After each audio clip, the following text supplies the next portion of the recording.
할렐루야. 네, 하나님을 또 찬양하기 위해서, 하나님께 예배드리기 위해서 오신 여러분들을 환영합니다. 오늘 또 예배 가운데 하나님의 성령이 충만히 임하셔서 또 말씀 가운데 깨달음의 영을 주셔서 우리가 하나님의 그 말씀대로 행하게 되기를 간절히 원합니다. 찬양으로 하나님께 영광 돌리겠습니다. 우리 찬송가 37장 주 예수 이름 높이여 다 찬양하여라 찬양 드리시겠습니다.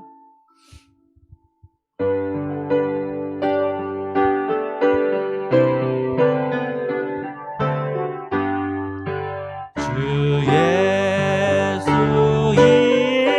이름 높이여 다 찬양하여라 다 찬양하여라 그 멸류관을 내려서 만유의 주를 찬양하세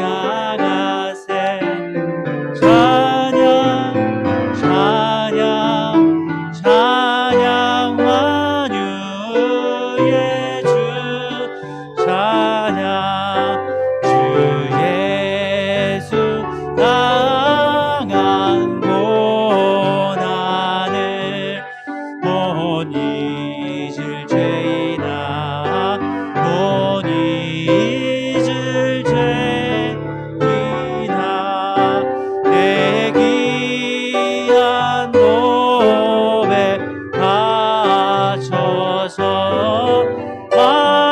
만유의 주를 찬양하세 찬양 찬양 찬양 만유의 주 찬양 이 지구 위에 거하는 온 지사 족속들 온 세상 사람들 그 크신 위엄도 뽑혀서 만유의 주를 찬양하세 찬양 찬양 찬양 만유의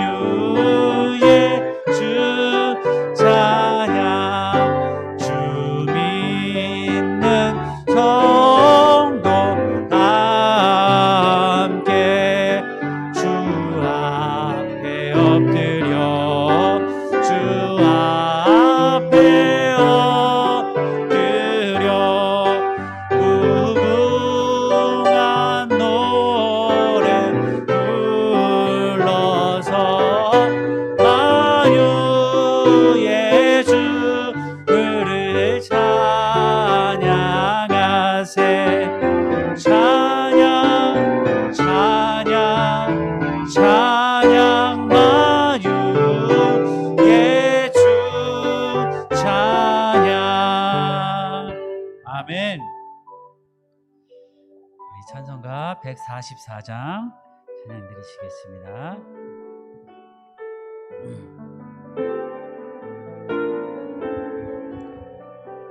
주님의 십자가를 또 보혈을 생각하시면서 찬양 드리시겠습니다.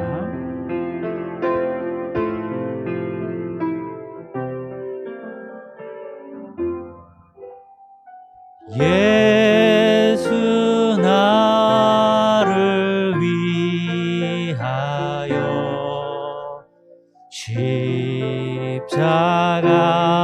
십자가를 질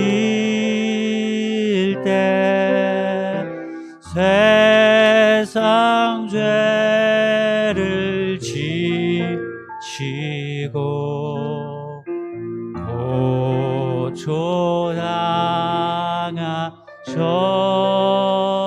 고초당하셨네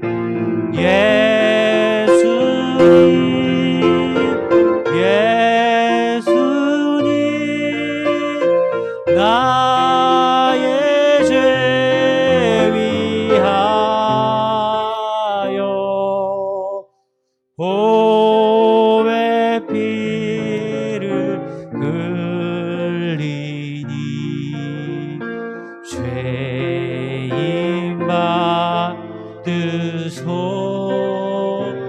십자가를 지심은 십자가를 지심은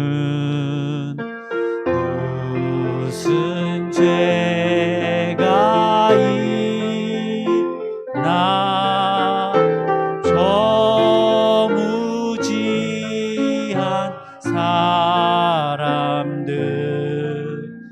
메시아 죽였네.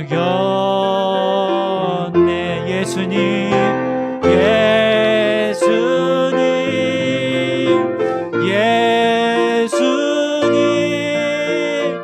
나의 죄 위하여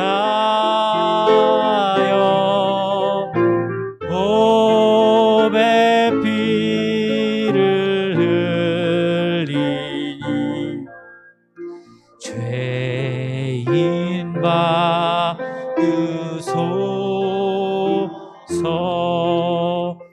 비와 같이 붉은 죄 없는 이가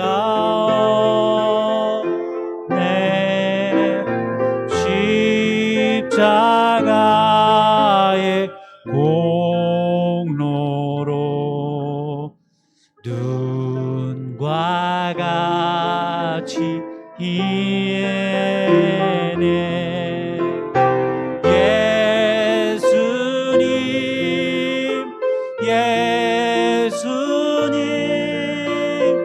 나의 죄 위하여 보배 피를 흘리니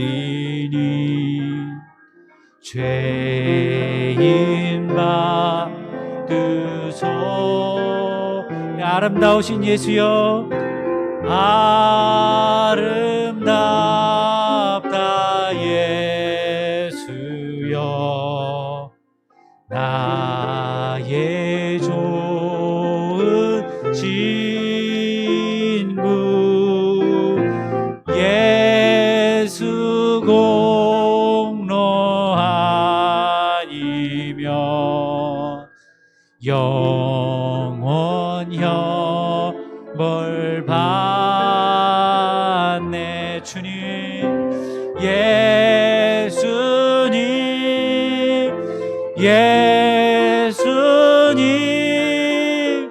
나의 죄 위하여 보배 피를 흘리니 죄인 받으소서.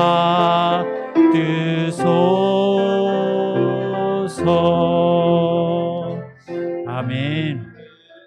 주님의 십자가밖에 없음을 오늘 이 시간 고백합니다.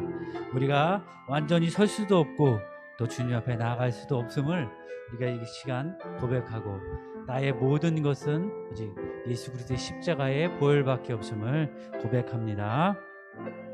우리 400 고난 내 영혼 편이실 곳과 찬양 드리시겠습니다.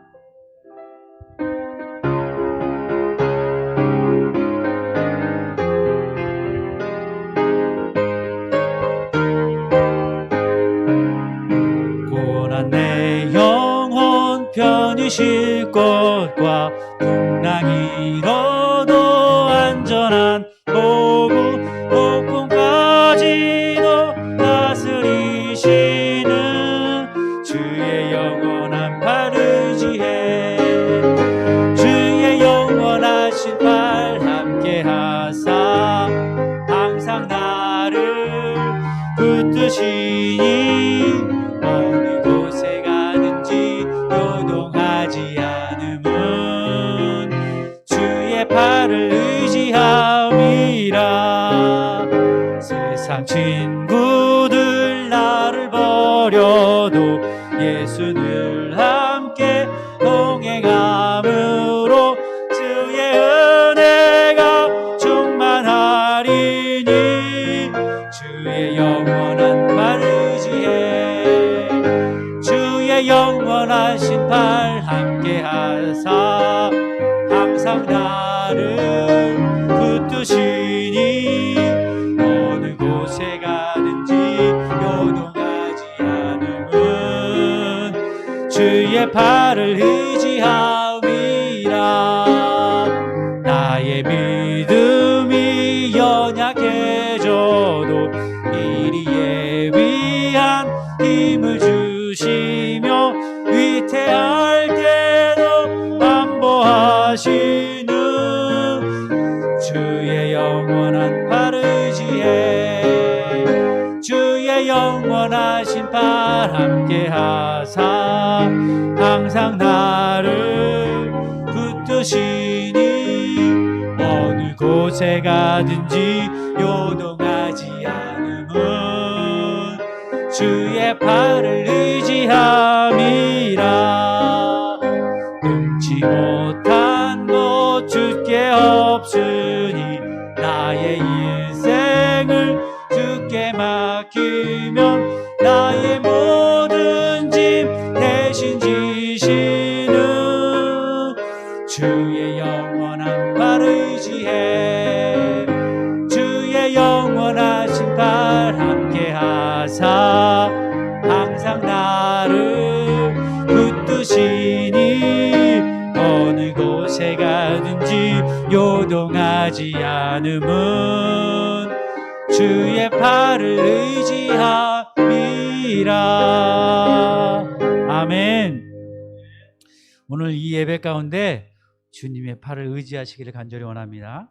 주님의 성령이 또 하나님의 은혜가 소나기같이 충만히 내려달라고 우리 다 함께 기도하시고 바라는 마음으로 찬양 드리시겠습니다. 오 나의 자비로운 주여 찬양 드리실 때 나의 몸과 나의 영혼까지도 하나님께 드려지는 정말 거룩한 산 제사가 될 수 있도록 하나님께 드려주시길 간절히 원합니다.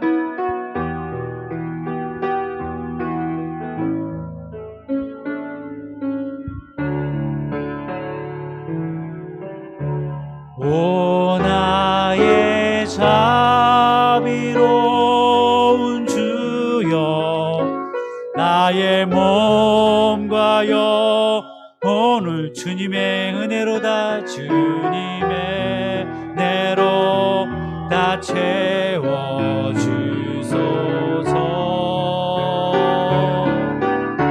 이 세상 괴로움 걱정 근심 주여 받아주시고 힘든 세상에서 인도하소서. 우리 주님의 이름을 한번 불러봅니다.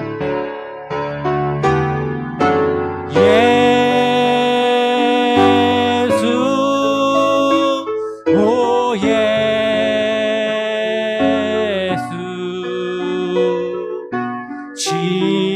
지금 오셔서 우리 큰 목소리로 예수 예수 오 예수 채워주소서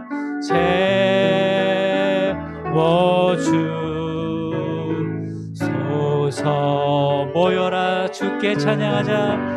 모여라 주께 찬양하라 나의 귀한 친구여 주 이름 앞에 너 두 손 모으고 오 너의 슬픔 세상 눈물 너의 쌓인 아픔을 십자가 앞에 너 모두 버리고 예수 예수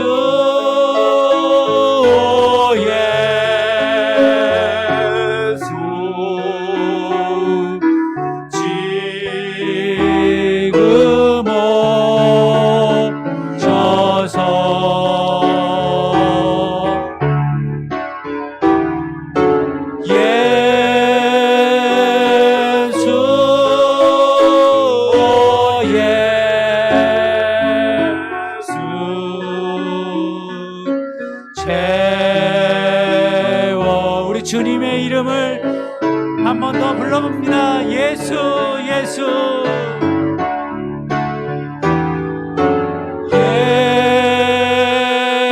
예수 주님이여, 지금 오시옵소서. 우리의 몸과 마음과 영혼에 임하셔서 우리를 변화시키소서. 주님이여 함께 임하시옵소서.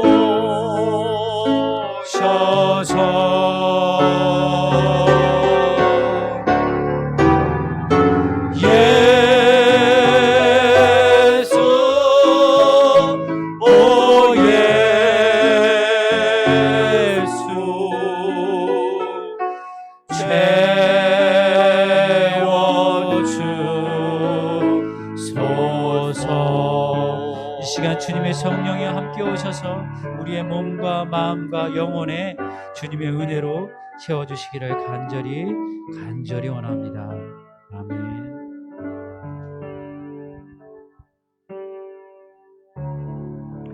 주악에 맞추어서 다 같이 묵도 드리시겠습니다.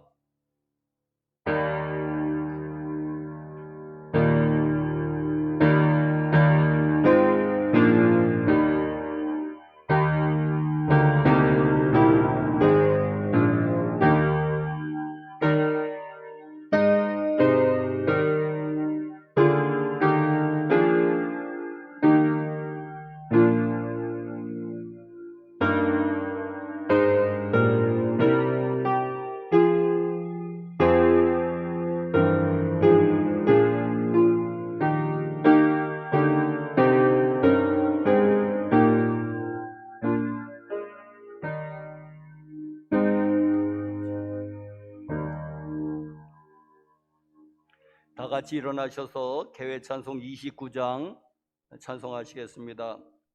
방송으로 예배드리시는 분들도 모두 일어나십시오.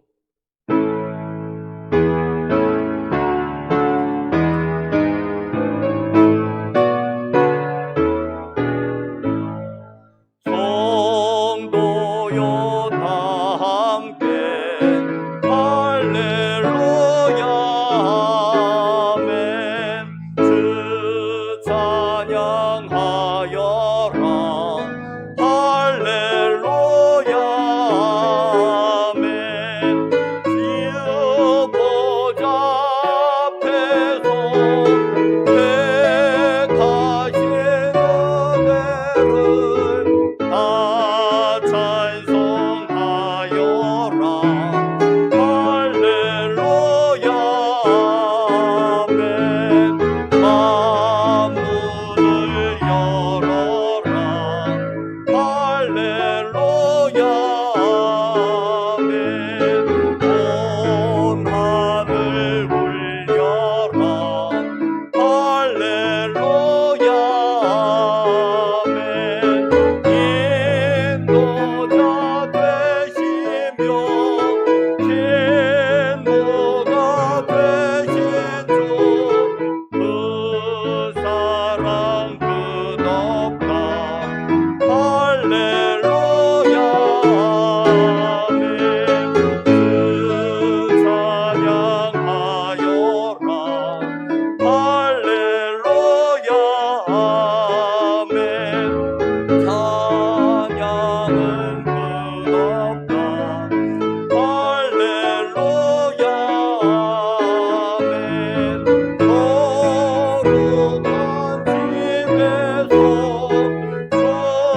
전통 드리며 늘 찬송 부르자 할렐루야 아멘. 아멘. 사도신경으로 신앙 고백하시겠습니다. 전능하사 천지를 만드신 하나님 아버지를 내가 믿사오며 그 외아들 우리 주 예수 그리스도를 믿사오니 이는 성령으로 잉태하사 동정녀 마리아에게 나시고 본디오 빌라도에게 고난을 받으사 십자가에 못 박혀 죽으시고 장사한 지 사흘 만에 죽은 자 가운데서 다시 살아나시며 하늘에 오르사 전능하신 하나님 우편에 앉아 계시다가 저리로서 산 자와 죽은 자를 심판하러 오시리라. 성령을 믿사오며 거룩한 공예와 성도가 서로 교통하는 것과 죄를 사하여 주시는 것과 몸이 다시 사는 것과 영원히 사는 것을 믿사옵나이다. 아멘. 교동문 11번.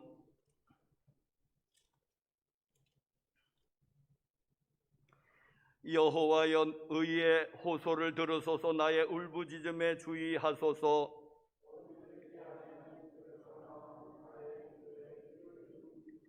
주께서 나를 판단하시며 주의 눈으로 공평함을 살피소서.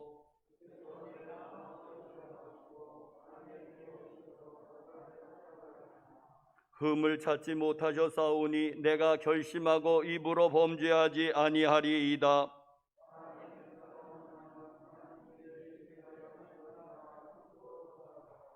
포악한 자의 길을 가지 아니하였으며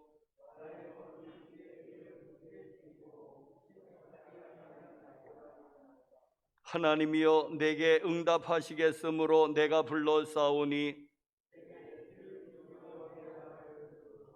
주께 피하는 자들을 그 일어나 치는 자들에게서 오른손으로 구원하시는 주여. 아멘.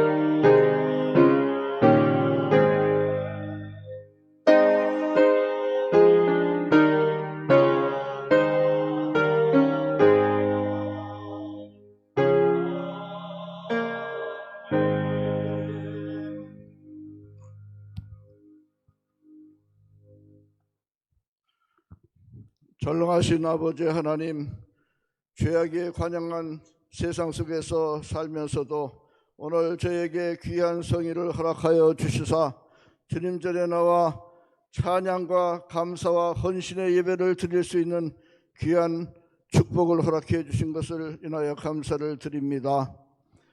이스라엘의 찬양 전능에 거하시는 주여, 오늘 저희들이 신령과 진정으로 주님 앞에 예배 드림으로 주님께서 홀로 영광을 받으시고 우리를 위해서 이 시간을 내 예비하신 신령한 은혜를 충만히 내려주시기를 간절히 간구합니다. 코로나 사태의 오랜 지속으로 인해서 또 국론의 분열과 국정의 혼란이 극한 가운데 돌파구를 찾기 어려운 이 어려운 위기 속에서 우리 주님께서 무너질 곧 멸망할 예루살렘 성을 보시고 우시던 그 심령으로 이 나라를 위해서 우리가 애써 주님 앞에 부르짖어 기도 드릴 수 있게 해주시고 아버지께서 우리의 기도에 응답하여 주셔서 그 크신 능한 손으로 이 나라를 다스려 주시고 이 나라를 바로 세워 주시옵기를 간절히 간구하고 원하옵나이다. 전능하신 아버지 하나님, 이 지역에 우리 수영교회를 아름답게 건축하게 해주신 것을 인하여 감사를 드립니다. 주님께서 이 교회를 세우신 그 목적과 그 섭리를 온전히 이룰 수 있는 이런 성숙한 교회가 되게 하여 주시고 우리 각자가 우리 주님께서 보내주신 이 교회에서 주님 해야 될 그 사명을 찾아서 잘 감당할 수 있도록 은총을 베풀어 주시옵기를 간절히 간구하고 원하옵나이다. 지금 우리가 사순절을 지나고 있습니다. 주여, 이 사순절 기간 동안에 주님의 고난을 생각하면서 주님의 고난을 묵상하면서 경건한 이 시간을 보낼 수 있도록 은혜 내려 주시옵기를 간절히 간구하고 원하옵나이다. 전능하신 아버지 하나님, 오늘도 주님 앞에 나올 때에 갖가지 크고 작은 문제들을 가지고 나왔습니다. 이 시간 주님 앞에 아뢰 때에 주님 긍휼히 여기시고 우리의 기도에 응답해 주셔서 우리의 문제들을 해결해 주시고 우리의 영혼과 우리의 영과 혼과 육을 소송케 해 주시옵기를 간절히 간구하고 원하옵나이다. 전능하신 아버지 하나님, 우리 수영 재단을 통해서 이 지역 사회를 변화시킬 수 있게 해주시고, 우리 수영교회를 통해서 이 시대적, 우리 수영교회가 시대적 사명을 잘 감당해서 구원의 방주로서의 역할을 감당하기에 부족함이 없게 하여 주시옵시고, 아버지 하나님, 이제 미얀마 우리의 선교지인 미얀마에 여러 가지 그 큰 어려움이 있습니다. 코로나의 창궐로 인해서 어려움을 겪고 있고, 또 쿠데타가 일어나서 극한 통제 속에서 우리 선교지에서 수고하시는 한국의 여러 선교사님들과 우리 교회에서 지원하는 카웅 선교사님이 큰 어려움에 처해 있습니다. 주님 긍휼히 여겨주시고, 저 미얀마의 그 나라의 국정을 안정시켜 주시고, 또 우리 선교사님 사역하는 그 교회 성도들을 주님께서 축복해 주시고 선교가 위축되지 않게 해주시기를 간절히 간구합니다.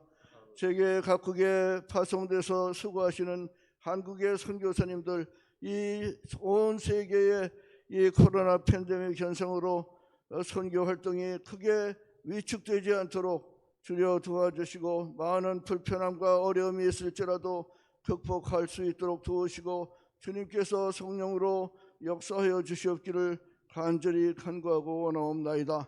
전능하신 아버지 하나님, 우리 성도들 중에 이 질병으로 고통을 당하는 성도님들이 몇 분 계십니다. 주여 판수찬 권사님 속히 치료해 주시고, 송옥란 권사님 속히 치료해 주시옵소서. 또 유해 집사님, 이옥헌 집사님도 깨끗이 어서 낫게 해 주시기를 간절히 간구하고 원하옵나이다. 전능하신 아버지 하나님, 이 시간도 말씀을 들고 단에 서신 주의 사자님을 능력의 오른손으로 붙들어 주시고, 주여 더욱 영력을 7배나 더하여 주시옵기를 간절히 간구하고 원하옵나이다. 이 시간 말씀이 선포될 때에 우리의 마음에 큰 은혜가 되게 해주시고, 그 말씀을 순종함으로 우리의 삶의 거룩한 변화로 이어지게 하여 주시옵소서. 주여 오늘도 교회에 나와서 예배에 참여하지 못하고 집에서 비대면 예배, 온라인 예배로 각 처소에서 예배드리는 심령들 위에도 주께서 같은 은혜를 내려주시고, 어서속히 모든 성도들이 다 주님 전에 나와서 예배드리고 교회 활동이 정상적으로 교회 활동이 다 전개될 수 있도록 허락하여 주시옵소서. 코로나 사태로 인해서 우리 성도들의 믿음이 연약해지지 않게 해주시고 교회에 타격을 입지 않게 해주시기를 간절히 간구합니다. 이 시간에 여기 모인 모든 성도들에게 큰 은혜를 내려주시고, 우리가 드리는 예배가 주님 앞에 온전히 연락되게 해 주시옵소서. 아멘. 예수님 이름으로 기도드리옵나이다. 아멘. 아멘.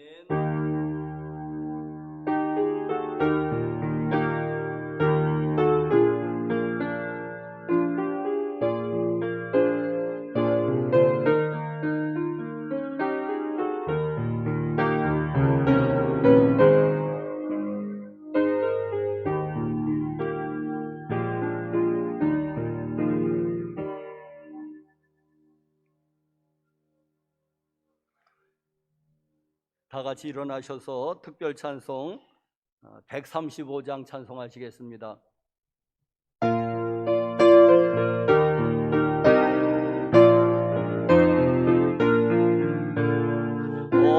어저께나 오늘이나 어느 때든지 영원토록 변함없는 거룩한 말씀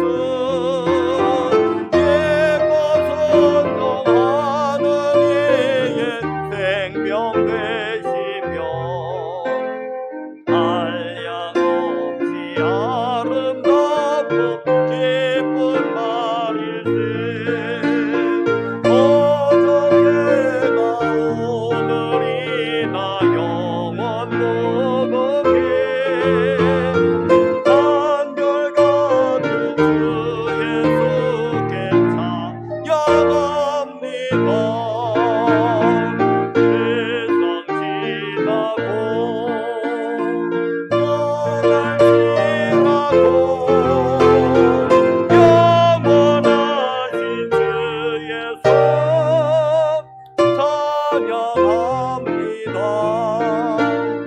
풍랑이는 바다 위로 걸어오시고 갈릴리의 험한 평파 전전케 하고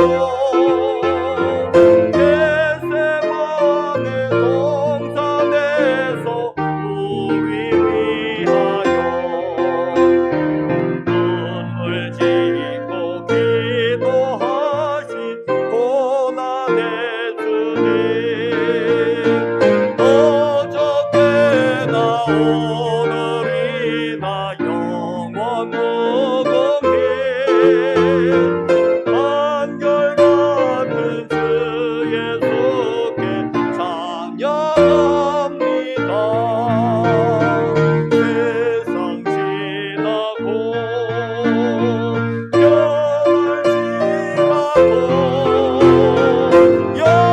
영원하신 주 예수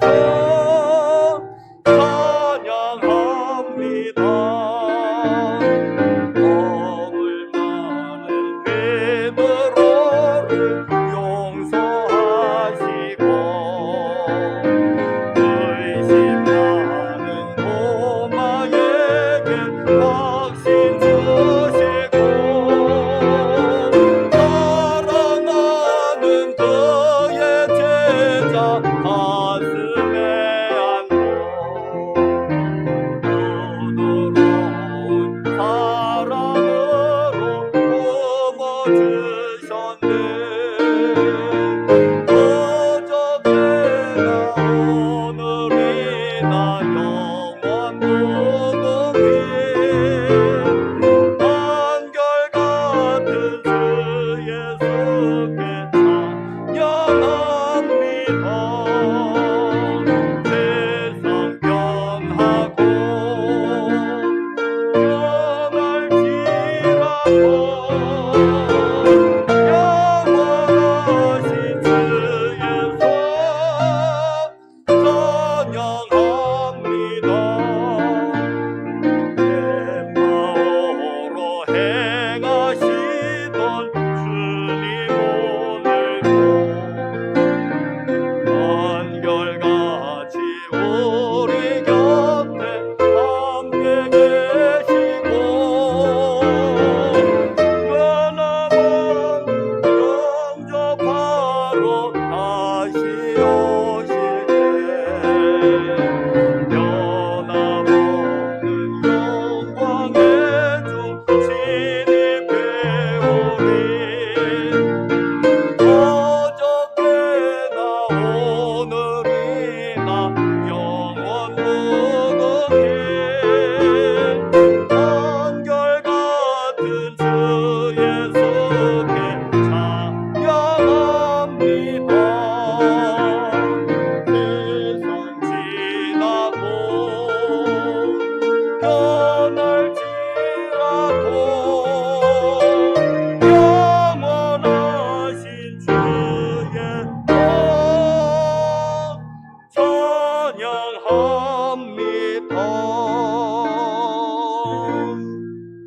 아멘. 하나님이 우리에게 주시는 말씀은 신약성경 누가복음 15장 11절에서 32절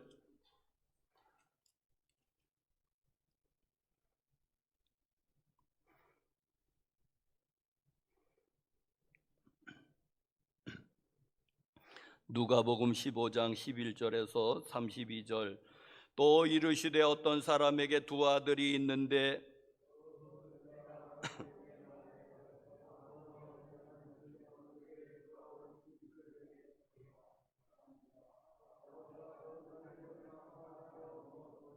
그 후 며칠이 안 되어 둘째 아들이 재물을 다 모아 가지고 먼 나라에 가 거기서 허랑방탕하여 그 재산을 낭비하더니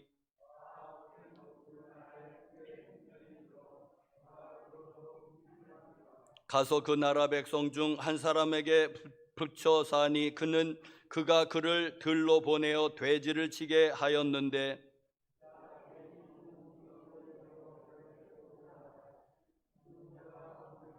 이에 스스로 돌이켜 이르되 내 아버지에게는 양식이 풍족한 품꾼이 얼마나 많은가. 나는 여기서 줄여 죽는구나.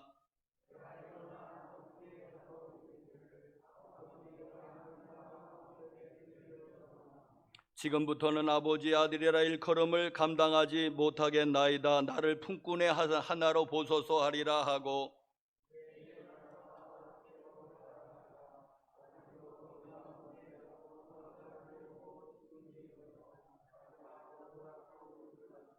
아들이 이르되 아버지, 내가 하늘과 아버지께 죄를 지었사오니 지금부터는 아버지의 아들이라 일컬음을 감당하지 못하겠나이다 하나,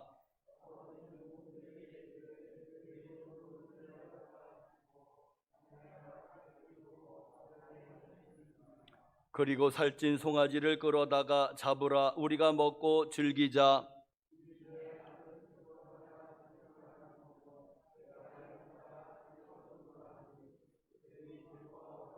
맏아들은 밭에 있다가 돌아와 집에 가까이 왔을 때에 풍악과 춤추는 소리를 듣고 대답하되 당신의 동생이 돌아왔음에 당신의 아버지가 건강한 그를 다시 맞아들이게 됨으로 인하여 살찐 송아지를 잡았나이다 하니,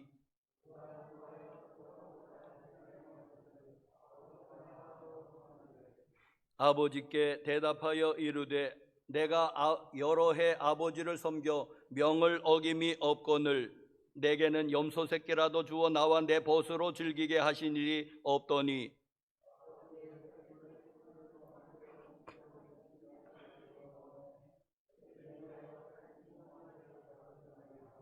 아버지가 이르되 예, 너는 항상 나와 함께 있으니 내 것이 다 내 것이로되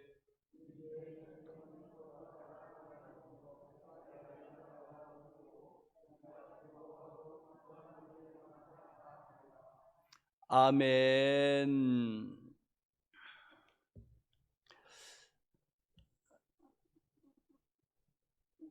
또 한 주간이 지나갔습니다. 여러분 한 주간 동안에도 또 평안하셨습니까? 안녕하셨습니까? 또 방송으로 예배드리시는 여러분들 보이지는 않지만 사랑하고 축복합니다. 시편 1편에 보면은 복 있는 사람에 대한 정의가 나와 있습니다. 복 있는 사람은 어떤 사람이냐? 2절에 보니까는 복 있는 사람은 이러한 사람입니다. 오직 여호와의 율법을 즐거워하여 그 율법을 주야로 밤낮으로 묵상하는 사람이 복 있는 사람입니다. 로마서 10장 17절 말씀에 믿음은 들음에서 나며 들음은 그리스도의 말씀으로 말미암아 느니라. 말씀을 들으면, 말씀을 읽으면 믿음이 자라나는 것입니다. 그래서 사탄은 그것을 잘 알기 때문에 사탄이 첫 번째 방해하는 것, 기도 못하게 하는 것, 두 번째 방해하는 것, 말씀 못 듣고 못 읽게 하는 것, 바쁜 거예요. 그래서 우리가. 그런데 여러분, 사단의 속임수가 있는 것을 분별하시길 바랍니다. 사단은 기도 못하게 하면은 성공합니다. 말씀 읽거나 듣지 못하게 하면 믿음이 절대 자라지 않습니다. 믿음이 자라나지 않으면은 마귀를 대적하여서 이기가 참 어렵지 않습니까? 만만치 않은 존재이니까. 자, 여러분, 그래서 말씀을 많이 묵상하고 많이 읽으십시오. 하나님 말씀을. 그리고 성경 공부도 열심히 참여하십시오. 믿음은 들음에서 난다고 그랬습니다. 들음은 그리스도의 말씀으로 말미암아 느니라. 말씀을 들을 때 믿음이 생기는 거지. 어디 세상 소설 봐도 믿음 안 생깁니다. 말씀을 봐야지 믿음이 생깁니다. 말씀을 들어야지 믿음이 생깁니다. 제가 중학교 때부터 했던 성경을 읽기 시작했습니다. 그때 뭔지도 모르고 그냥 1년에 한두 번은 완독을 해야 되겠다고. 근데 하여튼 열심히 읽은 기억이 납니다. 한 50년 가까이 이제 성경을 읽으면서 이제는 깨달은 것들 먼저 몇 개 나누기를 원합니다. 첫 번째로는 여러분, 말씀을 읽는 데는 이런 자세가 필요합니다. 첫 번째는 질문을 많이 해라. 말씀을 읽으면서 그냥 그렇지 하고 그냥 읽는 게 아니라 왜 그렇지 하고 자꾸만 질문을 많이 해야 됩니다. 여러분, 우리 학교 다닐 때 중학교, 고등학교, 초등학교 다닐 때 누가 공부를 잘합니까? 그래도 질문 많이 하는 사람이 공부 잘해요. 여러분 틀렸습니까? 질문을 많이 하는 사람들이 그래도 공부를 잘하더라고요. 질문 안 하는 사람 다 알든지 하나도 모르든지 둘 중에 하나예요. 근데 다 알 수는 없잖아요, 학생이. 그러니까 모르니까 질문 안 하는 거예요. 그러니까 우리가 질문을 많이 해야지 돼요. 성경을 읽으면서도 왜 그렇지 왜 그렇지 하고 자꾸만 질문을 하면은 성령님이 대답하세요. 이래서 그렇다고. 내적으로 대답하시고. 자, 누가복음 10장에 보면은 누가 내 이웃입니까 하고 율법사가 물어봅니다. 그래서 예수님이 선한 사마리아인의 비유를 그래서 해주신 거예요. 율법사가 안 물어봤다면 그 이야기는 어쩌면 없는 겁니다. 얼마나 재미있는 이야기가. 율법학자가 물어봤어요. 내 이웃이 누굽니까? 그러니까 예수님이 비유로 대답을 하신 거예요. 누가복음 11장에는 그 제자들이 예수님께 나와 뭐라고 그러냐, 세례 요한이 그의 제자들에게, 세례 요한의 제자들에게 기도를 가르쳐 주셨는데, 선생님 우리에게도 기도를 가르쳐 주십시오 하고 했더니 예수님이 가르쳐 주셨어요. 그게 주님 가르쳐 주신 기도, 짧게는 주기도문. 물어본 거예요. 제자들이 안 물어봤으면 아마 그 주기도문도 어쩌면 없었을지도 몰라요, 성경에. 그냥 물어봤어요. 주님, 기도를 좀 가르쳐 주십시오. 그랬더니 그래 하면서 예수님이 또 마태복음 21장인가요? 거기에 보니까는 바리새인이 예수님을, 좋은 의도도 아니에요. 바리새인과 헤롯 당원들이 예수님을 시험하려고, 예수님을 올무에 잡아 넣으려고, 나쁜 의도지요. 그리고 물어본 거예요. 가이사에게 세금을 바치는 것이 옳습니까? 옳지 않습니까? 그래서 예수님께서 대답하셨어요. 가이사의 것은 가이사에게, 하나님의 것은 하나님에게. 자, 제가 말하는 것은 좋은 의도든 나쁜 의도든 하여튼 자꾸만 물어보자는 것입니다. 그래야지 뭔가 하나 대답하는데 거기에 진리의 말씀이 있는 겁니다. 네? 선한 사마리아인의 비유가 나오는 겁니다, 거기서. 자, 우리도 자꾸만 물어보자. 그냥 그렇지 하고 말지 말고 자꾸만 왜 그렇죠? 하나님 하고 자꾸만 물어보자. 그러면 성령님이 대답하실 것이다. 그러면 성령님이 성경의 저자이니까 직강이 될 거고, 또 잘 모르면 또 목사님에게 물어보고, 또 성경 많이 읽은 장로님에게 물어보고, 그리고 또 네이버 있잖아요. 핸드폰 네이버에 웬만한 거 다 나와요. 아주 뭐 거기에 백과사전, 성경 백과사전 다 들어가 있습니다. 물어보면 거기다 하면은 그냥 대답해 줍니다. 너무 좋은 거, 사전이 다 들어가 있어요. 한국 거 사전도 들어있고, 영어 사전도 들어있고, 그냥 성경 백과사전도 그냥 그 조그만 것에 다 들어가 있어요. 이야, 이렇게 편한 세상을 우리가 살고 있습니다. 두 번째로는 성경을 읽을 때 이렇게도 생각해보고 저렇게도 생각해보고 뒤집어 보기도 하고 흔들어 보기도 하고, 그리고 또 비틀어 보기도 해라. 하여튼 온갖 것을 하는 거예요. 거기다가 성경 말씀에다 이렇게 생각하고 저렇게 하고 비틀어 생각해 보기도 하고 뒤집어 까보기도 하고 그냥 탈탈 털어보기도 하는 거예요. 그냥. 자, 여러분, 그러면 성경이 풍성해지는데, 자, 마태복음 21장에 이런 이야기가 있습니다. 어떤 농부에게 두 아들이 있었다. 그런데 큰아들에게 가서, 자, 포도원에 가서 일해라 그랬더니 큰아들이 예 하고 안 갔어요. 실제는 안 갔어요. 대답은 했어요. 둘째 아들한테 얘기했더니 싫어요, 안 갈래요, 바빠요 했는데도 그래도 또 마음이 찔려가지고 결국은 갔다. 두 아들 중에서 누가 아버지의 말씀에 순종했느냐? 그러니까 그 두 아들 중에서는 그래도 둘째 아들이 난 거잖아요. 입으로만 순종하고 안 한 것보다는 입으로는 순종하지 않았는데 한 둘째 아들이 난 거거든요. 이제는 그 이해에서는. 그런데 또 한번 생각해 보는 거예요. 자, 그러면 입으로도 순종하고 행동으로도 순종하면 최고입니다, 여러분. 입으로도 순종하고 행동으로도 순종하면은 그 아들이 최고의 아들이에요. 여러분, 셋째 아들이 있었으면, 예? 그래야지. 입으로 노 하니까는 아버지가 한번 마음이 상했잖아요. 그런데도 가니까는 그래도 조금 풀렸잖아요.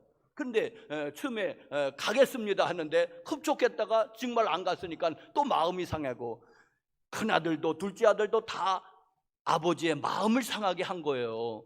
예? 그러니까 차라리 그렇다면은 입으로도 순종하고 행동으로도 순종하면은 최고의 아들이 아니겠는가. 할렐루야. 그렇게 읽어보자는 거예요, 여러분. 우리는 첫째 아들도 아니고 둘째 아들도 아니고 셋째 아들, 뭐 성경에는 없는 셋째 아들, 셋째 딸 하자는 겁니다. 말씀으로도 순종하고, 예, 알겠습니다, 아버지. 행동으로도 순종하고, 그리고 실제적으로 가는 거예요. 그러면 최고의 아들 아니겠습니까, 여러분? 성경에는 비록 나와 있지 않지만 그렇게 읽어보는 거예요. 이렇게 비틀어보고. 오늘 탕자의 비유를 이제는 조금 있다가 이제는 같이 은혜를 나눌 건데, 작은 아들이 도시에 가서 사업에 성공했다면 하고 이제 해보는 거예요. 가정을 해보는 거예요. 작은 아들이 가서 허랑방탕해서 다 말아먹었으니까는 아주 불효자식이 됐는데, 그렇다면 왜 사업을 10명이 하면은 9은 안 돼도 1명은 되는 사람이 있잖아요. 사업이라는 게. 그러니까 만약에 그 작은 아들이 도시에 가서 성공해서 돈 많이 벌었다면, 그리고 아버지에게 아주 그냥 벤츠를 타고 딱 온 거예요. 그냥 아버지가 그냥 화들하게 놀라가지고 버선발로 뛰어나가가지고, 아이고 아들아, 성공했느냐, 대기업 회장이 됐느냐, 한번 그렇게 그냥 흔들어 보는 거예요. 비틀어 보기도 하는 거, 뒤집어 보기도 하는 거예요. 그러면 아버지가 기뻐했을까요? 세 번째, 남의 얘기로만 듣지 말고 내 얘기로 한번 들어보자는 것입니다. 그러니까 입장을 바꾸어 놓고 생각해 보자는 것입니다.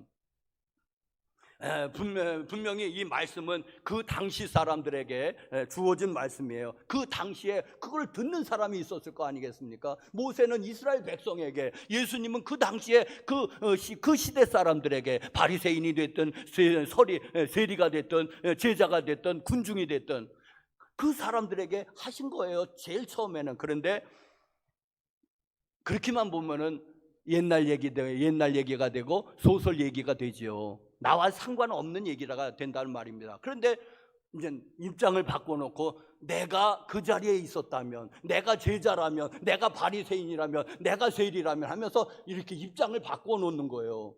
자, 마태복음 그 19장인가요? 한 부자 청년이 나와서 예수님에게 영생을 얻으려면 어떻게 해야지 됩니까? 그 물어봅니다. 참 좋은 청년이에요. 돈도 많고.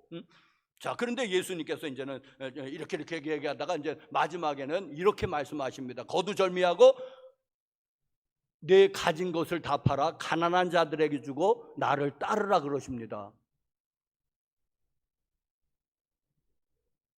여러분, 그 젊은 관원이 나라면 이렇게 하고 이제는 바꿔보는 거, 입장을. 나라면 쉽지 않았겠다, 깝깝했겠다, 나도 자신 없다.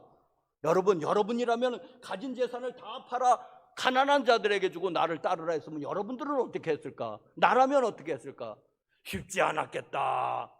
그게 성경을 읽는 자세예요. 나도 쉽지 않았겠다는 거예요. 그러니까 그 부자 청년을 욕할 거 없다는 것입니다. 나라면, 그는 부자여서 재산이 많았으니까 팔기 더 어렸을 거지만, 나는 아파트 하나 있는데 그 부자도 아니고 나도 그냥 서민인데 나도 힘든데, 여러분 쉽지 않았을 거 아니겠습니까, 여러분? 자, 이렇게 입장을 바꾸어 놓고 이렇게 하면은 그게 내 얘기가 되는 겁니다. 내 얘기가, 나도 쉽지 않았겠다. 그래야 은혜가 되는 거죠. 아이고 부자 청년, 너는 잘못했어. 너는 예수님의 제자가 되는 길을 포기했으니까 너는 영원히 너는 실수한 거야. 남의 얘기니까 그렇게 쉽게 말하지만, 우리에게 그랬다면 우리도 여기 가운데에서 몇 사람이나 재산을 팔고 예수님의 제자가 됐을까? 깝깝한 얘기인 거예요, 이게. 결코 쉬운 얘기가 아니란 말입니다. 깝깝하다 여러분. 자, 여러분이 그러니까 이 성경이 옛날 얘기가 아니고 오늘 나에게 주시는 말씀으로 생생하게 다가오지 않습니까, 여러분? 그렇게 읽어보자는 것입니다, 성경을. 또 네 번째는 이 성경은 이제는 어느 상황에서 주어진 거라 이제 문맥을 잘 살펴봐야 돼. 앞의 얘기를 살펴보고 뒤의 얘기를 살펴봐야지 그게 이제는 정확하게 해석이 됩니다. 그런데 이제 이 앞을 자르고 뒤를 잘라버리면 이게 엉뚱한 얘기가 되는 거예요. 이게 이제는 누가 이거를 잘하냐면은 이단과 사이비들이 이 짓을 잘하는 거예요. 예? 문맥을 전혀 고려하지 않고 다다다닥 여기 이렇지 않습니까? 예, 그렇습니다. 여기 이렇지 않습니까? 하고 성경을 그냥 인용하는데 그냥 아주 그냥 정신이 혼란해지는 거예요. 왜? 거기 정말 그 일이 쓰여졌으니까는 그 말이 있으니까. 그런데 그 말은 어떤 문맥에서 주어진 거거든요. 전혀 다른 뜻일 수 있는 거예요. 그런데 이단 사이비들은 그거를 그렇게 얘기를 하지 않죠. 여기 성경에 이렇지 않습니까? 저렇지 않습니까? 여러분, 문맥에서 그 뜻을 발견해야지 됩니다. 여러분, 이단 끝이 달라서 이단이고 사입이 비슷한 것 같지만 아니니까 사입이라고 그러는 거예요. 비슷하지만 아니니까, 거짓이니까 사입이라고 그러는 것입니다. 자, 오늘 이제는 우리 탕자의 비유를 이제 같이 나누겠는데, 자, 먼저는 왜 비유일까 하는 말씀입니다. 예수님도 왜 비유로 말씀하셨는지 성경에 설명하고 있는데 저는 이런 것 같아요. 첫 번째로는 재미입니다. 재밌잖아요. 선한 사마리아인의 비유, 또 오늘 탕자의 비유 너무 재밌잖아요. 이거 연극 같은 거예요. 그러니까 재미있으니까 우리가 이걸 한번 들으면 안 잊어버릴 것 같아요. 왜? 재미있으니까. 교훈도 물론 있고. 자, 그래서 첫 번째로는 재미 같습니다. 재미로 있으니까 우리 초등학교 때, 중학교 때 매주 월요일마다 운동장에 나와서 조회를 섰어요. 그놈의 조회를 섰는데 교장 선생님 재미도 없는 날 뭔 얘기를 했는지 하나도 들어오지도 않고 장난만 치다 들어가는 거예요. 왜? 좋은 말 분명히 했을 거예요. 좋은 말. 그런데 왜? 재미가 없었어요. 재미가 하나도 재미가 없더라고. 매일 한 얘기 또 하는 것 같고. 그래서 그런데 재미가 없으면 안 들어요, 사람들은. 자, 왜 비유로 말씀하셨을까? 두 번째로는 예수님의 말씀은 천국에 대한 얘기 아니겠습니까? 천국에 대한 얘기, 처음부터 끝까지 천국 이야기를 하시는데 이 세상에서 천국에 갔다 온 사람이 아무도 없는 거예요. 그걸 어떻게 설명을 하겠습니까? 그러니까는 천상 비유로밖에 가장 비슷한 것을 이렇게 하는데 여러분 별로 그렇게 만만치는 않은 거예요. 비유로 말씀하시는 것이. 요한계시록에 그 종말에 대한 이야기가 있는데 여러분 이해 가십니까? 뭐가 날아다니고 막 그냥 우주 전쟁이 일어나는 것 같은데 뭔 소리인지. 이게 천국에 대한 얘기, 종말에 대한 얘기. 왜? 우리가 종말을 안 살아봤으니까. 지금이 종말이라고는 얘기하지만은. 그러니까 요한계시록이 어려운 거잖아요. 왜? 요한계시록을 쓴 사도 요한도 얼마나 답답했을까? 왜? 표현할 언어가 별로 없으니까. 자, 저는 생각해 봤습니다. 핸드폰이 조선시대 사람에게 핸드폰을 설명해 보는 거예요. 네모따란데 거기에 그 통화도 되고 텔레비전도 나오는데 텔레비가 또 뭔지를 알아야지 이 조선시대 사람들이. 왜 사람이 이렇게 하면 뭐 나와다. 그런 게 어딨냐고. 참 설명하기 어려울 거예요. 왜? 한 번도 못 본 사람, 한 번도 못 쓴 사람에게 설명하는 거는 이게 천국을 우리에게 설명하려면 어려운 겁니다. 이렇게. 그래서 이제 비유로 말씀을 하시는 것이고, 또 하나는 진리를 사랑하는 자, 또 진리의 사랑을 받는 자에게는 비유가 이해가 되지만은, 그러나 관심 없는 사람에게는 비유가 닫혀 있습니다. 해석 못해요. 내가 진리에 관심을 가져야지 돼요. 사랑해야 돼요. 그러면은 그게 열려져요. 그게 비유가 쭉 열려져요. 그러면 아, 그렇구나. 그런데 내가 관심 없어요. 진리에 관심 없고 천국에 관심 없고 그러면 딱 닫혀 있어요. 아무리 읽어보세요. 관심 없으면은 이해 못해요. 자, 오늘 우리가 잘 아는 이제 탕자의 비유를 설명하겠습니다. 탕자의 비유는 제가 가로하고는 선한 아버지의 비유라고 이제는 표기해놨는데 왜 선한 아버지의 비유가 더 적절한 것 같은 겁니다. 그런데 모든 사람이 탕자의 비유라고 쓰니까 이제 탕자의 비유라고 쓰기는 쓰는데, 그런데 왜냐하면은 선한 아버지의 비유가 이게 더 적절한 것 같은 거예요. 왜냐하면은 이 비유를 비유를 이제는 연극을 하고 생각하면은 이제는 이 짧은 연극은 2막짜리 연극이 될 거예요. 첫 번째로는 아버지와 작은 아들, 두 번째로는 아버지와 큰 아들. 예?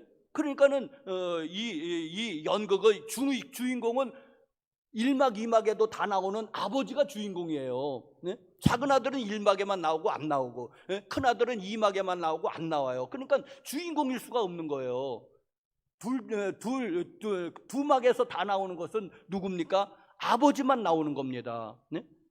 1막에도 2막에도 아버지만 나오니까, 그러니까 이 연극의 주인공은 아버지일 것이다. 작은 아들도 아니고 큰 아들도 아니고. 오늘 비유의 말씀에는 두 명의 탕자가 나옵니다. 두 명의 탕자가 나오는데, 그래서 탕자의 비유도 뭐 그렇게 틀린 말은 아닐 것 같은데, 자, 첫 번째로는 작은 아들 탕자입니다. 여러분, 작은 아들이 탕자인 것은 모두가 인정하는 것입니다. 어느 문화권에서나 이 말씀이 주어졌을 때는 어느 문화권이나 어느 시대에나 작은 아들은 탕자인 거예요. 이건 예외가 없습니다. 왜? 아버지가 살아있을 때에 유산을 물려달라고 그럽니다. 아버지에게 유산을 물려달라고 그랬는데, 이거 아버지가 살아있을 때 유산을 덜어 물려주기는 하지만은 보통은 아버지가 돌아가시면 유산을 물려주는 거예요. 어느 사회나, 이스라엘 사회나 한국 사회나. 그런데 아버지가 시퍼렇게 살아있는데 유산을 물려달라고 그래요. 그러면은 뭡니까? 아버지 빨리 죽으라는 얘기예요. 호로 자식인 거예요. 이게 어느 사회나 어느 시대나 이놈은 호로 자식인 거예요. 이거는 예외가 없어요. 왜?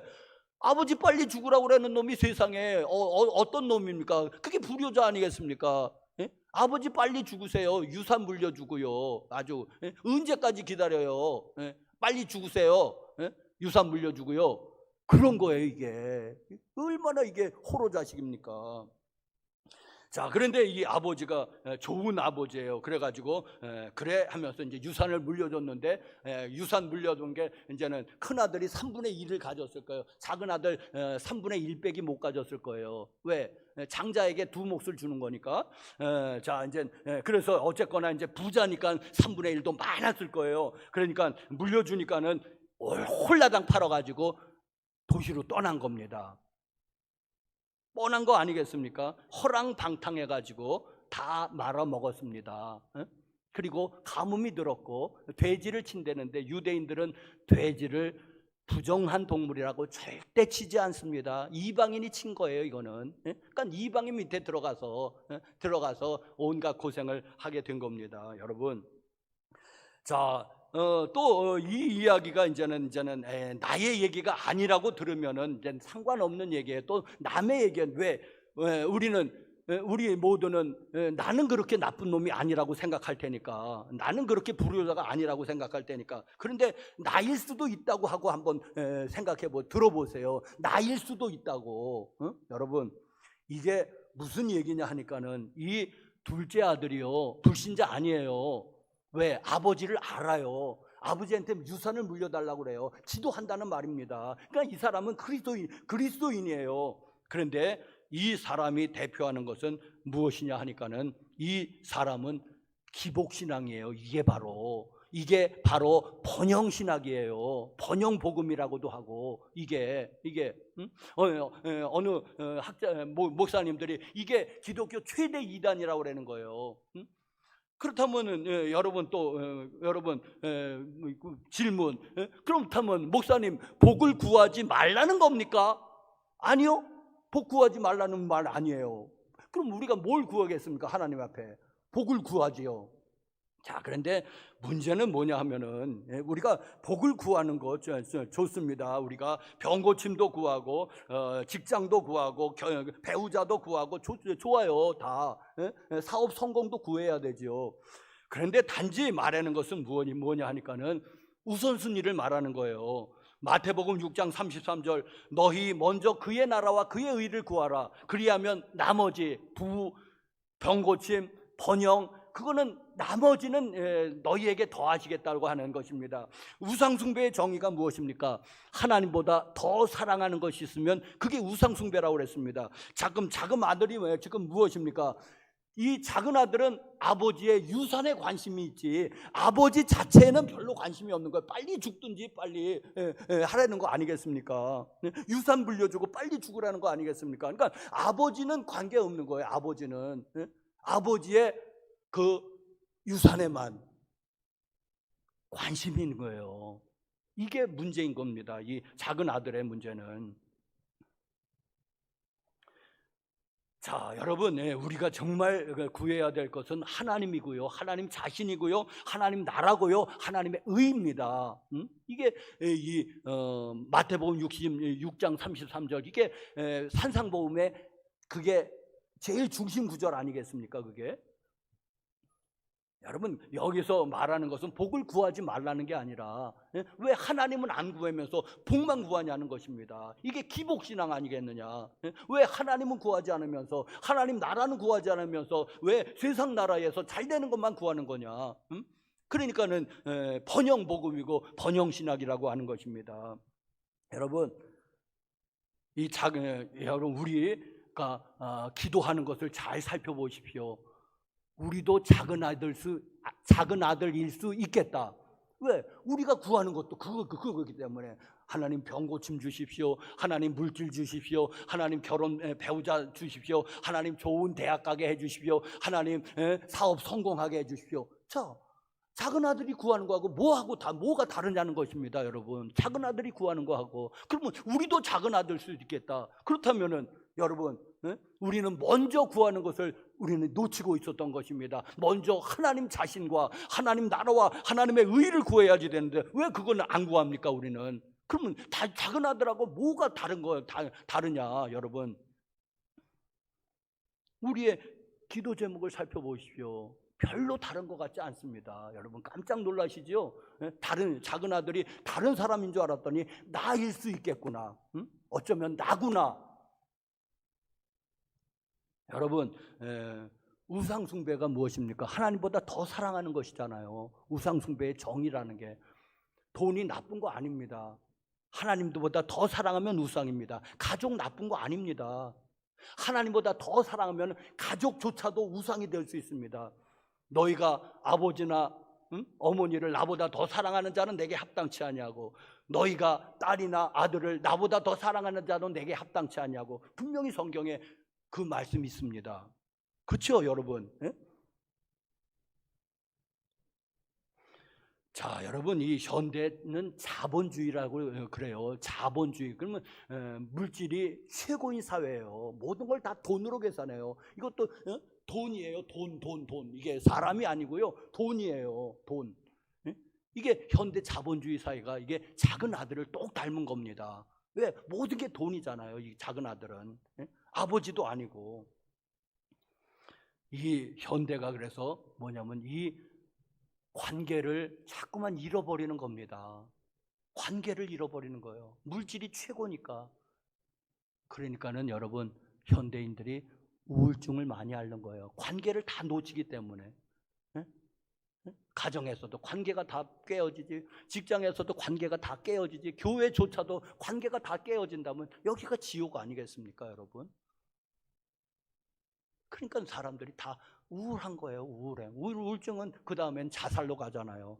왜 이렇게 많이 죽습니까? 연예인들도 죽고 LH 공사도 죽고 왜 그렇게 죽습니까? 뭐가 그렇게 안타까워서. 자, 두 번째는 큰아들 탕자입니다. 그런데 이 큰아들이 탕자인 것은 잘 안 드러나요. 왜냐하면은 얘는 모범생이기 때문에. 얘는 겉으로 보기에는 부모님에게 잘하는 사람이에요. 이게 탕자인 게 이게 잘 안 드러납니다. 이 큰아들 탕자는. 자, 여러분, 그런데 예수님은 큰아들을 별로 칭찬하시는 것 같지 않아요. 다시 한번 읽어보세요. 큰아들 칭찬합니까? 아니요, 칭찬하지 않아요. 이 말투가 지금 큰아들도 칭찬하지 않는 것 같아요. 그러니까 큰아들도 탕자라는 겁니다. 그런데 큰아들을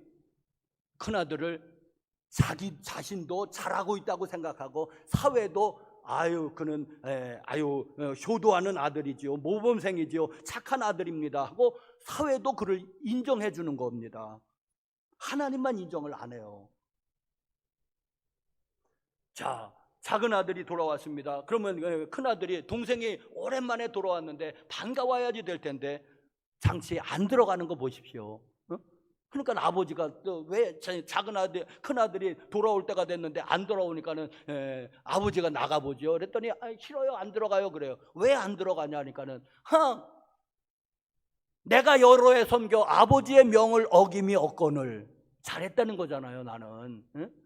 그런데 허랑방탕하게 저 아버지 재산을 저 창기와 말아먹은 저놈, 동생이라도 안 그래요. 아버지의 잘난 아들 이 돌아오는데 뭐 살찐 송아지를 잡아요? 나한테는 염소 새끼라도 잡아준 적 있어요? 하고 따지는 거예요. 큰아들이. 우리는 또 생각합니다. 맞아, 나라도 화나겠다. 나라도 화나겠는데 큰아들이 하는 말이 당연한 것처럼 우리는 들리는 겁니다. 왜? 우리도 그런 속성이 있으니까. 여러분, 큰아들이 탕자인 것을 보십니까? 큰아들이 탕자인 거예요. 큰아들도 지금 뭐에 관심이 있는 거냐? 이제는 겉으로는 이래요. 뭐냐면은 나는 염소 새끼도 안 잡아주셨죠. 그런데 저놈이 돌아오니까는 뭐요? 살찐 송아지가 맛있잖아요. 송아지가 여들여들하고 살찐 송아지를 잡았는데 나는 왜 염소 새끼도 안 잡아주느냐는 것입니다.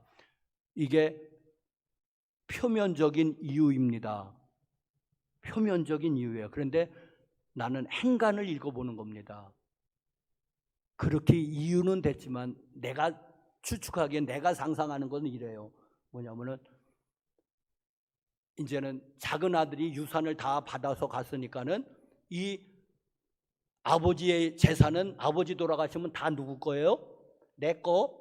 큰아들 내 겁니다. 3분의 2는 이게 다 내 건데 저 작은 아들이 다 말아먹고 돌아왔는데 이 아버지가 마음이 좋은 거예요. 그러면서 큰아들을 설득할 것 같은 거예요. 얘야 큰아들아, 네 몫의 3분의 1을 또 띄어서 줘라. 그럴 것 같은 거예요, 내 생각에는. 저놈은 내 인생에 도움이 안 되네. 빨리 가지. 왜 돌아왔대? 그러니까 반갑지가 않은 거예요. 왜? 내 재산을 저놈이 축낼 수도 있으니까. 이건 다 내 건데. 염소 새끼는 구실에 불과하고 실제 속마음은 그것이 아니었을까? 이제 이렇게 읽어보는 겁니다, 여러분. 어때요? 더 합리적이지 않습니까? 겉으로는 염소 새끼도 안 주고 그랬다고 그래서 그런 것으로 이유는 됐지만은 내가 생각해 보니까는 지 재산 빼앗아 갈 것 같은 거예요. 또 3분의 1을 다 내 건데. 저놈은 내 인생에 도움이 안 되네. 저놈은 빨리 가지. 왜 나타났대? 유산도 다 받아갔으면서. 여러분, 이런 거, 이게 이제 행간을 읽어본 겁니다. 저는. 여러분, 어때요? 이해가 가십니까, 여러분? 그럴 것 같지 않습니까? 그러니까는 큰 아들도 탕자라고 하는 것입니다. 여러분, 내가 여러 해를 아버지의 명을 어겨 섬김이 없거늘, 이제 자기 자랑을 하는 것입니다. 여러분, 그러면은 또 여러분 또 질문. 그럼 순종하는 것이 잘못됐단 말이냐?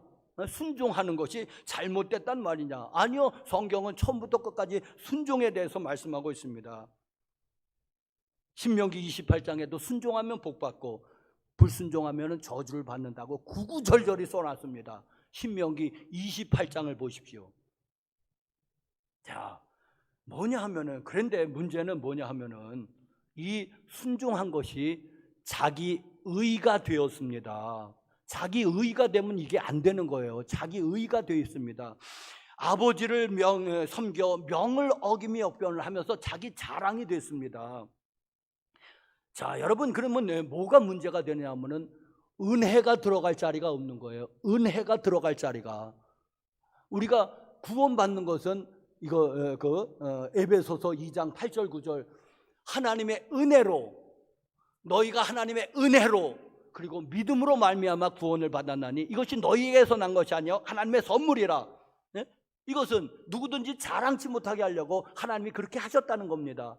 거기에 하나님의 은혜가 들어갈 자리가 없습니다. 내가 잘해서 내가 복을 받고 천국에 가고 칭찬을 받는다면, 내가 잘해서 명을 어김이 없거늘,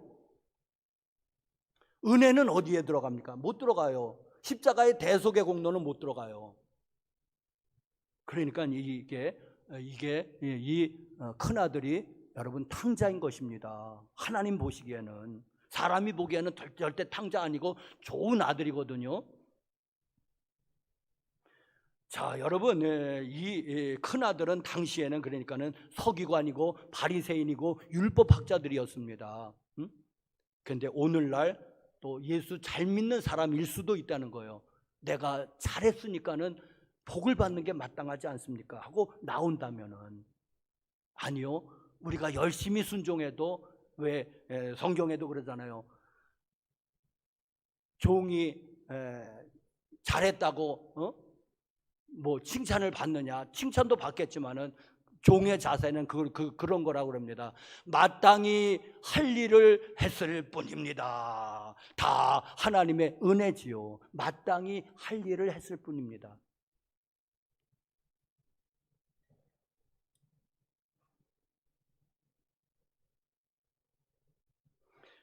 자, 여러분, 작은 아들이 나쁜 놈이라고 하는 것은 자기도 알고 본인도 알고 사회도 알고 우리도 알고 하나님도 알고 다 아는 사실입니다. 작은 아들은 정말 나쁜 놈입니다. 그러면 호로 자식인 거예요.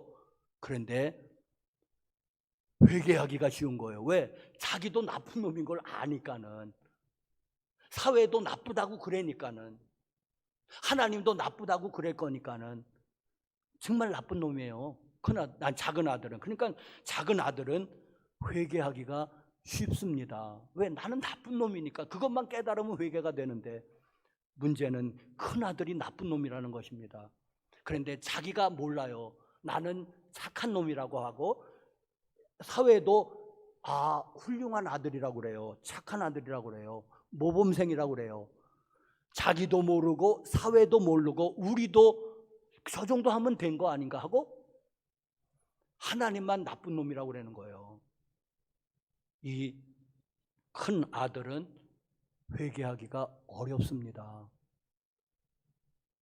왜? 나쁜 놈이라고 누구도 안고 하나님만 하시는데. 여러분,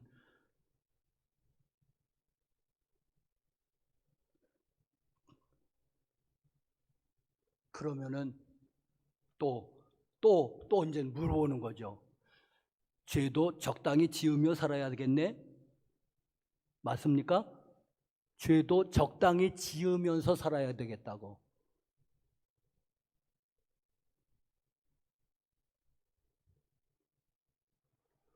여러분, 그것도 틀렸습니다. 우리는 죄에 대해서 죽었다고 사도 바울이 로마서 6장 적어놓으세요. 로마서 6장 1절에서 11절까지에 왜 우리가 죄를 지어서는 안 되는가에 대해서 명확하게 설명해놓고 있습니다. 예? 우리가 죄를 즐기자고요?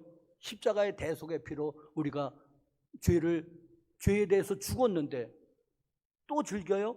뭐 좋다고 죄를 대해서 즐길 거냐고요. 우리가 뭐가 좋다고 죄에 대해서. 그것도 아니라는 것입니다. 어렵죠, 여러분. 그러니까 당시에 예수님을 그래도 잘 따른 사람들은 세리고 창기고 죄인들이었습니다. 왜?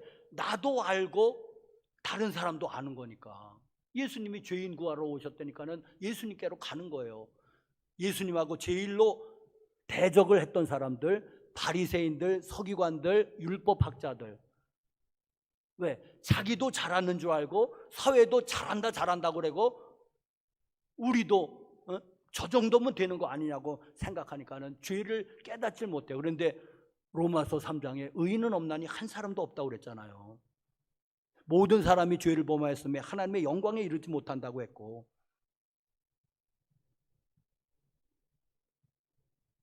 여러분 이 비유에 대해서 잘 설명해 준 것이 바로 누가복음 18장 9절에서 13장 세리의 기도, 바리새인의 기도, 그걸 한번 읽어보십시오. 아주 명확하게 오늘 거기에 세리는 작은 아들, 큰 아들은 바리새인.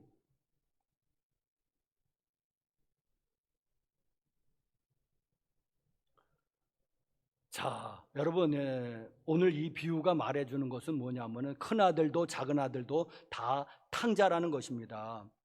그런데 여러분, 이 비유는 물질의 축복, 그게 나쁘다는 건 아닙니다. 그러나 하나님과의 그 관계가, 하나님과의 친밀한 사이가 우리 신앙생활에서 핵심이라는 것을 말해주고 있습니다. 이걸 자꾸만 놓치니까는 사람들이 기복주의에 빠지게 된다. 기복신앙, 번영신학에 빠진다는 것입니다. 하나님과의 이 비유가 들려주는 것은 하나님과의 그 관계가 최고라는 것입니다. 어떻게?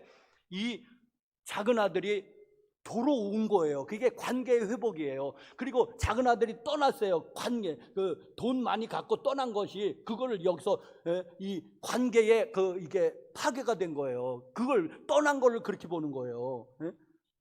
아버지하고의 관계가, 옛날에는 핸드폰도 없었을 테니까 관계가 단절된 거고 다시 돌아오니까는 관계가 회복된 거예요. 아까 작은 아들이 돈을 많이 벌어서 돌아왔자 하더라도 돈 많이 번 게 아버지의 관심이 아니고 돌아온 건 좋은 거예요. 관계가 회복이 됐으니까. 그리고 돈 많이 벌고 돌아온 거, 그거는 별 상관이 없는 거예요. 왜? 아버지가 워낙 부자기 때문에 별 상관이 없는 거예요. 여러분, 큰 아들은 무엇입니까? 큰 아들은 아버지와 함께 있는 게 좋은 건데 그걸 모르는 거죠. 그러니까 큰 아들이 아버지가 큰 아들의 의심을 불식시키잖아요. 내 것은 다 내 것이다 하고 명확하게 얘기해 주잖아요.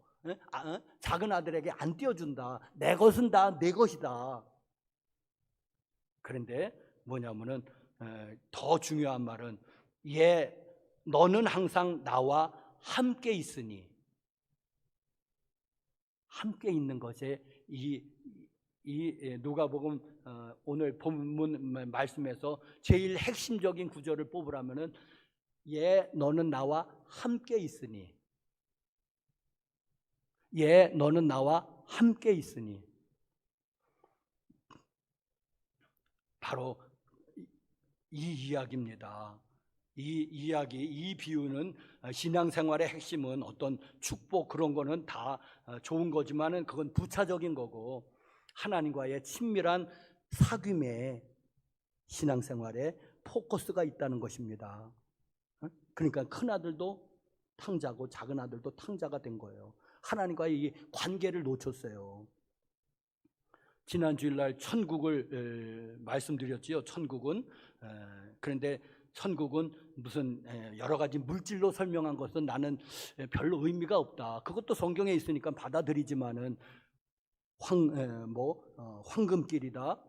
그리고 또 진주문이다. 열주 기초 보석으로 됐다. 성벽이. 그리고 12가지 과일을 맺는 그런 곳이래. 천국은. 그래서 어쩌라고. 질릴 것 같은 거예요. 한두 번 먹어봐야지. 그것도 매일 먹으면 질리잖아요. 그런데 여러분, 천국은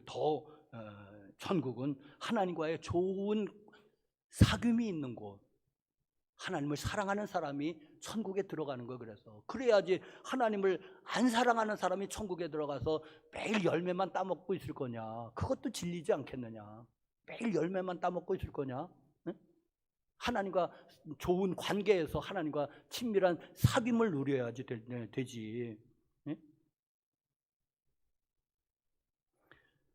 자, 여러분, 오늘 우리가 잘 아는 그 탕자의 비유, 선한 아버지의 비유, 여러분들로 한번 깊이 생각해 보시죠. 비틀어도 보고 흔들어도 보고 뒤집어 보도 입장을 바꿔놓고서 보고 그러면 이게 비유가 생생하게 우리에게 다가올 줄로 믿습니다. 기도하시겠습니다. 거룩하신 하나님 아버지, 하나님 사랑합니다. 하나님 찬양합니다. 하나님 경배합니다. 영광받아 주시옵소서. 하나님과 더욱더 날마다 하나님과 더 친밀해지기를 원합니다. 우리를 만나 주시고 우리와 이야기하시고 우리와 동행해 주시옵소서. 예수님의 이름으로 기도드렸습니다. 아멘. 304장 찬송하시면서 헌금 드리시겠습니다. 304장.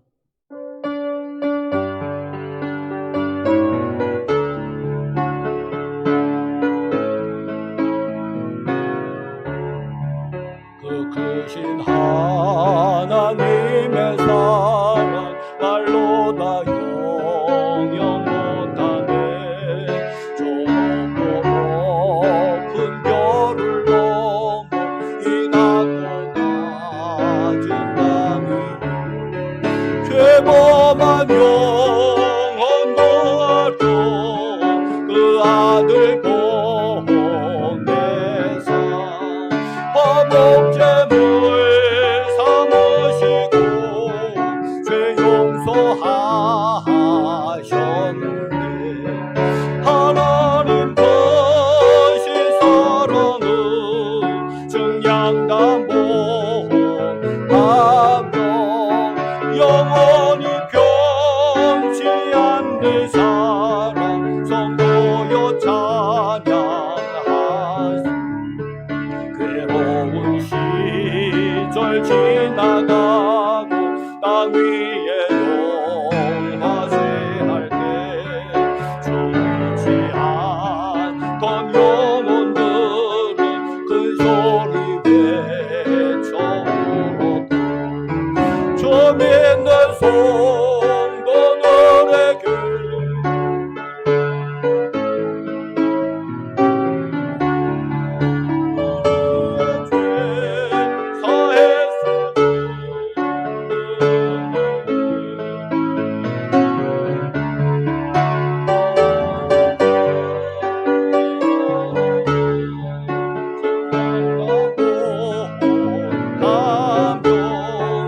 영원히 변치 않는 사랑 성도여 찬양하세. 하늘을 두루마리 삼고 바다를 동물 삼아도 나없는 하나님의 사랑 따기로 갈 수 없겠네. 하나님의 크신 사랑 그 어찌 닿았을까. 저 하늘 높이 사도 채우지 못한 하나님 크신 사랑은 증량다 못하네. 영원히 변치 않는 사랑 성도여 찬양하세.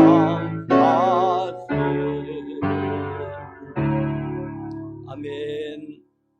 유성주 목사, 김춘옥 사모 11조 헌금, 이성규 장로님 드렸습니다. 감사헌금으로 한상옥 권사님, 김용식, 김영미 권사님, 이예은 성도님 치료 감사, 최옥희 집사님께서 아들 결혼 감사, 또 무명으로 드리셨습니다. 유지인 성도님, 김춘옥 사모님, 김봉두 권사님, 010 권사님 가정에서 드렸습니다. 제가 드렸습니다. 선교 헌금으로 김길린 권사님, 생일 감사헌금으로 정일용 우리 김길린 권사님 아드님, 100번 건축헌금으로 김현옥 권사님, 김영상 집사님, 김춘옥 사모님 제가 드렸습니다. 거룩하신 하나님 아버지, 은혜와 사랑을 감사합니다. 찬양 드립니다. 경배 드립니다. 영광을 받으시옵소서. 하나님, 우리에게 금보다 귀한 믿음이 있어서 감사하고, 자유로운 대한민국을 위해서 감사하고, 100여 년 전에 선교사님 보내셔서 우리에게 복음을 전해주신 것 감사합니다. 하나님, 찬양하고 경배합니다. 영광 받으시옵소서. 우리가 받은 바 은혜가 감사해서 여러 가지로 11조 예물로, 또 감사 예물로, 또 100번 건축 헌금으로, 또 선교 예물로, 주일 헌금으로, 속죄 헌금으로 예물 드립니다. 몸을 바쳐서 예물 드립니다. 주여 받아 주시옵소서. 하나님, 그리고 우리가 여기에 마음도 담아서 드립니다. 먼저는 하나님 나라와 하나님의 의를 구하는 저희들 되게 하옵시고, 또 우리에게 믿음도, 하나님 우리에게 또 건강도, 또 물질도 필요함을 주님이 아십니다. 하나님 허락하여 주시옵소서. 특별히 또 가족 구원의 은혜로 늘 애써서 기도하는 우리 성도님들이 있습니다. 가족 구원의 은혜를 베푸시옵소서. 직장에 은혜를 베푸시옵소서. 자녀들에게 은혜를 베풀어 주시옵소서. 또 직장, 결혼, 그리고 또 자녀들 주님 다 인도하여 주시옵소서. 혹시 손에 가진 것 적어서 드리지 못한 마음들이 있습니까? 주님 받으시고 바칠 수 있는 믿음과 아울러 물질도 함께 허락하여 주시옵소서. 예수님의 이름으로 축복하고 기도합니다. 아멘. 빛이 있으라로 우리 한번 인사합시다. 빛이 있으라, 빛이 있으라, 빛이 있으라. 우리 방송 예배도 우리 한번 빛이 있으라. 광고 말씀, 사순절 기간, 올해 부활주일은 4월 4일입니다. 그래서 4월 3일까지 사순절인데 여러분 매일 저녁 기도회 하고 계시죠? 또 새벽 기도회도 열심히 나오시기 바랍니다. 특별 새벽 기도회는 하지 않지만은 했던 여러분 기억하고 이제 20일이 남았습니다. 부활주일까지 새벽 기도도 열심히 나오시길 바랍니다. 오늘 낮예배 후에 임원회로 모이기로 하는데 우리 청년부도 하여튼 잠깐만 모였다가 이렇게 가도록 하기를 바랍니다. 그냥 바로 끝나고 그냥 이 자리에서 임원회 잠깐 갖고자 합니다. 모두 남아주시고 그리고 나서 인사하면 좋겠습니다. 다 같이 일어나셔서 380장 찬송하시고 마치겠습니다.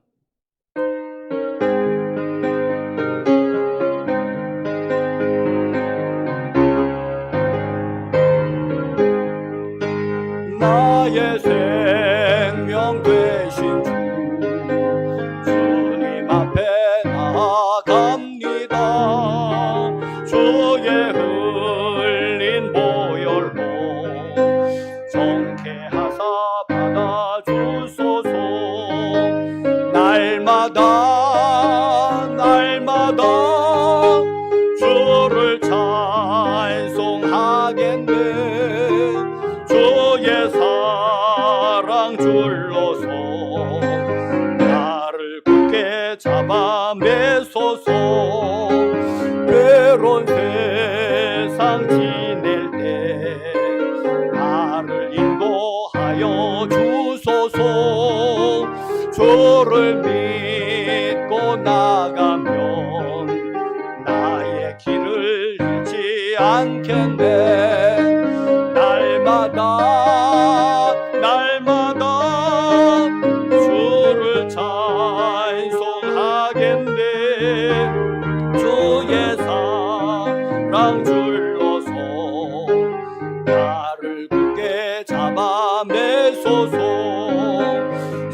세상 살아갈 때에 주를 더욱 사랑합니다. 밝고 빛난 천국에 나의 영혼 들어가겠네. 날마다 주를 찬송하겠네. 주의 사랑 줄러서 나를 굳게 잡아 내소서. 아멘. 축복하겠습니다. 아픈 데 있으면 한번 손을 믿음으로 얹어 보십시오. 방송으로 예배드리시는 분들도 아픈데 손을 얹어 보십시오. 거룩하신 하나님 아버지, 찬양하고 경배를 드립니다. 영광을 받으시옵소서. 찬양을 받으시옵소서. 우리 예배를 받으시옵소서. 경배를 받으시옵소서. 믿는 사람에게 표적이 따른다는 말씀 의지합니다. 손을 얹으면 나으리라 말씀하셔서 믿음으로 손을 얹어 싸우니 하나님, 우리의 아픈 부분들, 연약한 부분들 하나님 치료하여 주시옵소서. 나사렛 예수님의 이름으로 고혈압과 당뇨는 묵임받고 떠나갈지어다. 중풍치매는 묵임받고 떠나갈지어다. 각종 암병과 암세포는 묵임받고 떠나갈지어다. 각종 염증들, 방광염, 대장염, 비염, 관절염, 모든 몸에 기생하는 염증들은 나사렛 예수는 묵임받고 떠나갈지어다. 나사렛 예수로 심근경색, 심장병 묵임받고 떠나갈지어다. 뇌경색, 뇌졸중, 뇌관계 문제들 예수님으로 묵임받고 다 떠나갈지어다. 신경계통의 질병을 묵임받고 떠나가고 혈액계통의 물질을 묵임받고 떠나갈지어다. 나사렛 예수로 디스크 그리고 모든 그런 뼈의 이상들, 뼈 다친 것도 나사렛 예수로 회복되고 떠나갈지어다. 나사렛 예수로 귀는 밝아질지어다. 나사렛 예수로 눈은 밝아질지어다. 나사렛 예수님으로 기력은 온전히 회복될지어다. 그리고 코로나19 바이러스는 우리 교우들 또 우리 교우들 가정에는 얼씬도 하지 말지어다. 나사렛 예수님의 보혈로 다 덮고 바르고 뿌립니다. 코로나19는 하나도 걸리지 않도록 주님께서 은혜를 베풀어 주시옵소서. 언급하지 못한 질병 떠나가고 장애는 회복될지어다. 이제는 우리 구주 예수 그리스도의 은혜와 하나님 아버지의 사랑과 성령님의 교통하심이 여기 머리를 숙여 예배하고 방송으로 예배드리는 교우들 심령 위에, 저들의 사랑하는 온 가족 식구들 위에, 저들의 삶의 터전 위에, 이 나라 이 민족 위에 이제로부터 영원토록 함께 하시옵기를 나사렛 예수님의 이름 받들고 축원하옵나이다. 아멘 아멘.